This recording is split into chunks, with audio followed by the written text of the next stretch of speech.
নমস্কার, আমি দেবকুমার চক্রবর্তী আপনাদের সামনে উপস্থিত হয়েছি।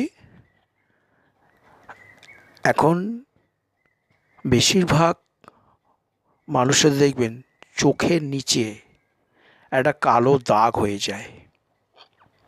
এই চোখের নিচে কালো দাগ হয়ে যায়, এইটা অনেক ধরনের ক্রিম আপনারা ব্যবহার করেন যে কালো দাগটাকে তোলার জন্য।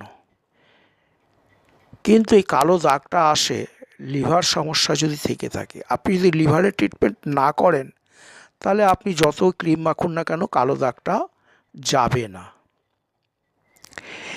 এই ঔষধটা আপনাদের আমি বলবো, হোমিওপ্যাথিক ওষুধ দোকান থেকে আপনারা কিনে নিয়ে আসবেন। সকালে একবার, সন্ধ্যায় একবার করে খাবেন। দেখবেন চোখের নিচে যে কালো দাগটা থাকে সে দাগটা পরিষ্কার হয়ে যাচ্ছে। আর তার সঙ্গে একটা ক্রিম বলে দেবো, সেই ক্রিমটা আপনি ব্যবহার করবেন।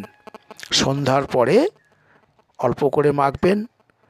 সকালবেলা ঘুম থেকে উঠে মুখ যেমন ধোন তেমনি মুখটা ধুয়ে নেবেন। ওষুধটি হচ্ছে লাইকোপোডিয়াম 200।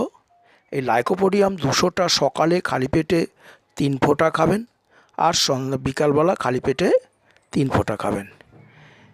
এই ওষুধটি আপনি খাবেন। আর তার সাথে সাথে হুইচিজেল একটা অয়েনমেন্ট আছে মেডিসিন কোম্পানির। এই হুইচিজেল অয়েনমেন্টটা প্রত্যেক দিন সন্ধ্যাবেলা করে করে মাখবেন। অল্প অল্প করে নিয়ে মাখবেন, ম্যাসাজ করবেন মিনিট 2-3 ধরে।